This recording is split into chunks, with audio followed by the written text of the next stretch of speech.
తెలంగాణ వ్యాప్తంగా విస్తారంగా వర్షాలు కురుస్తున్నాయి. ఎగువ ప్రాంతాల్లోనూ భారీగా వర్షపాతం నమోదవుతుండటంతో రాష్ట్రంలోని అన్ని వాగులు, వంకలు పొంగి పొర్లుతున్నటువంటి పరిస్థితి కనిపిస్తుంది. ప్రస్తుతం భద్రాచలం వద్ద గోదావరి వరద ఉధృతి క్రమక్రమంగా పెరుగుతోంది. ప్రస్తుతం నీటి మట్టం 33 అడుగులకు చేరుకుంది.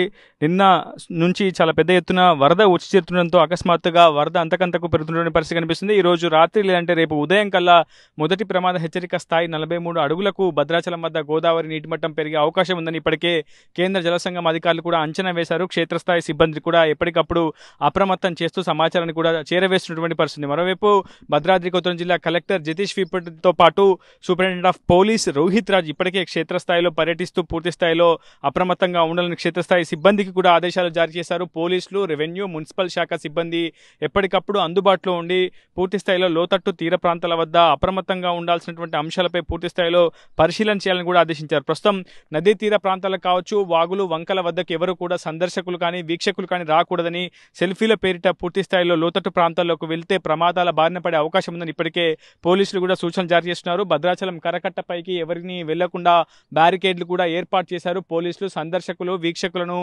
ఇక్కడ కూడా నదీ తీర ప్రాంతాలకు అనుమతించినటువంటి పరిస్థితి ఉంది. ప్రస్తుతం అటు భద్రాచలం వద్ద గోదావరి వరద ఉధృతి కారణంగా ప్రస్తుతం 33 అడుగులకు నీటి మట్టం అయితే చేరింది. తాలిపేరు నుంచి కూడా దిగువకు 6000 క్యూసెక్ల నీరు వస్తున్నటువంటి పరిస్థితి కనిపిస్తుంది. దాదాపు ఇన్ఫ్లో అయితే కొంత తక్కువగా ఉన్నప్పటికీ అవుట్ఫ్లో మాత్రం కొంత ఎక్కువగా ఉన్నట్టే కనిపిస్తుంది. ఎందుకంటే ప్రధానంగా ఛత్తీస్గఢ్లో మాత్రం వర్షాలు లేకపోవడం కొంత ఊరటనిస్తుందని చెప్పుకోవాలి. ఎందుకంటే ఛత్తీస్గఢ్లో భారీ వర్షాలు కురిస్తే తాలిపేరుకు వరద పోటెత్తే అవకాశం ఉంది. తద్వారా భద్రాచలం వద్ద గోదావరి వరద ఉధృతి ఊహించని స్థాయిలో పెరిగే అవకాశం కూడా ఉంటుంది.